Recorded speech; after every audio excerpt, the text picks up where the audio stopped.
So yan guys, ikot lang tayo dito sa Quiapo, Manila. Tingnan natin ang sitwasyon dito. So ilang araw na pagkalipas ng Black Nazarene Day, ito na yung itsura guys ng Quiapo, Manila. Dito tayo sa may Garyedo. Ikotin natin hanggang dun sa may Hidalgo and Villalobos. Ito yung mga lugar na maraming tao palagi dito sa Quiapo.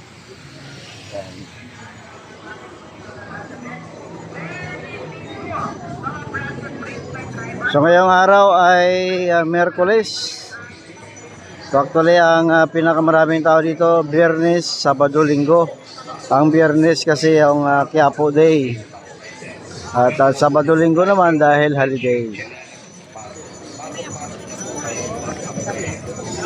So sa ngayon nga kahit na hindi pa Sabado or Biyernes, marami na rin tao. Ganito ang sitwasyon dito araw-araw.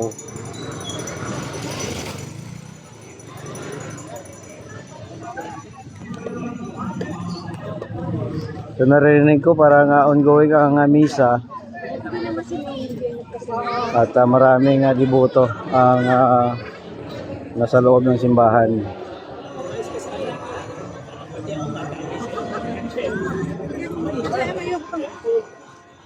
Dito tayo ikotin natin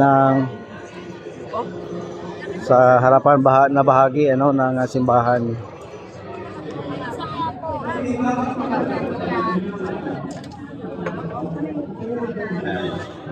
Ikot. Isang ikot lang Ito guys ay update lang sa mga kalagayan dito sa Quiapo.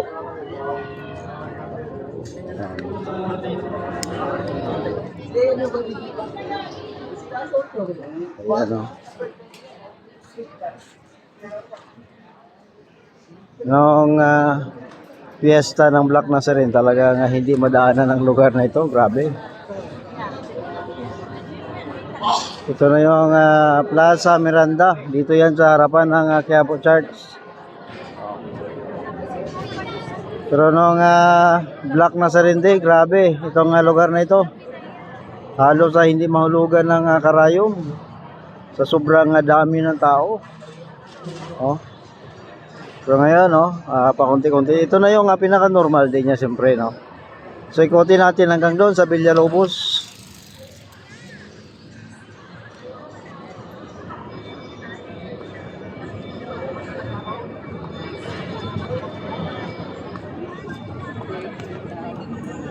So siyempre tiga lansones na yata ngayon nakikita ko maraming lansones na titinda dito. Ito kasi prutas na yan seasonal tulad ng mangga seasonal. Yan lansones mamaya bibili ako niyan. Dito tayo sa Villalobos. Palagi kasi tayo doon sa may sa may Garyedo. Ito dito sa Villalobos guys, may pinipilahan na fried chicken, yung Sheila's fried chicken, yan yan, pinipilahan siya.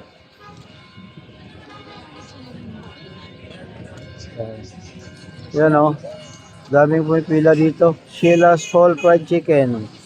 Dito lang yan sa may Villalobos guys, harapan mismo ng Quiapo Church. Masarap siguro yan kasi pinipilahan hindi naman napipilahan yan kung hindi nagustuhan ng tao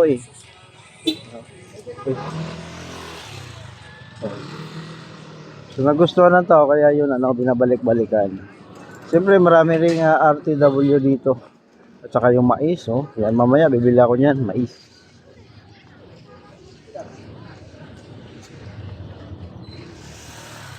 Medyo konti lang tao dito kumpara dun sa kabila. Pero pag hapon, ako guys, grabe ang tao dito. Talagang dumog ang tao. Ay ikotin natin to hanggang sa dulo.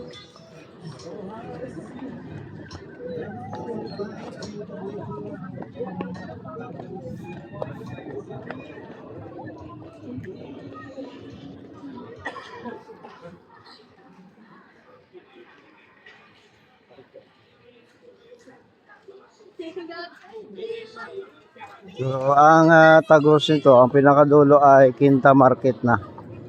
Yan. Dito dumaan guys ang ano ha, ang Poong Nazareno noong Black Nazarene Day. Yan, dito yan dumaan. Or para makita nyo, punta tayo sa dito sa may ilalim no ng Quezon Bridge, no, yung overpass, underpass, para makita nyo kung saan dumaan ang Poong Nazareno. Dito yan guys, oh. Yan. Yan, dito yan ang dumaan. Yan ang Quinta Market, oh. So dito yan dumaan ang Poong Nazareno. So ito yung nakita natin nung kasagsagan ano ng prosesyon, yung translasyon. So puntahan natin ano. Yan oh. So diyan yan dumago sa underpass na yan. Tapos yung nakita natin na pinakamaraming tao yun oh. Puntahan natin guys. Para makita nyo. Sa ngayon, hindi nyo na makita ang ano kasi nung nakaraan, noong fiesta ng Black Nazarene, ito ay sinara pansamantala sa mga vehicle or mga sasakyan. So sinara muna ito. Tawid kayo, tawid.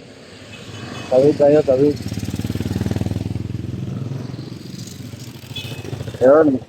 Pagtawid lang, hirap. Ito tayo daan sa kabila. So nung fiesta ng Black Nazarene, ito ay sinara muna. Wala muna nga makadaan ng sasakyan dito. So sa ngayon, may mga sasakyan na, no, iba na siya. Pero nung kasagsagan ng fiesta ng Black Nazarene, walang makadaan dito noon. So ito yon. Umakin mo, no, itong lugar na ito, punong-puno ng tao ito, para nakakalamoy dagat. Dagat ng tao, yun, no. Ito yun, ha. So yan yung building na may nagsasaboy ng tubig. So imagine niyo no, ito ay punong-puno ng tao noong fiesta ng Black Nazarene. Pero ngayon ay walang-wala na. So yun naman ang bridge, no, na kung saan nakita natin na yung papunta na ang Black Nazarene. Diyan sa bridge na yan. So puntahan din natin. O diba? So ganito yung kakitid sa milyon-milyon na deboto na nandito nung araw na yon. Although wala lang tong mga tricycle, ano, talagang sinara mga establishmento na yan kasi mababasag yung kanilang mga salamin. So tayo naman, doon tayo sa may tulay na yon, no?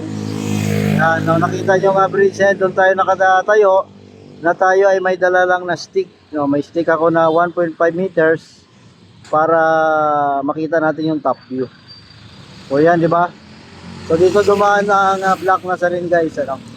So tanggalin mo yan yung mga tricycle na yan, wala dito dati yan.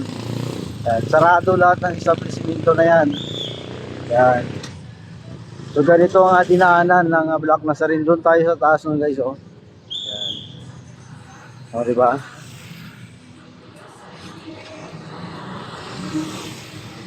Ganito ang dinaanan, ano. So grabe ang makin mo, milyon-milyon na tao nagpumasya dito.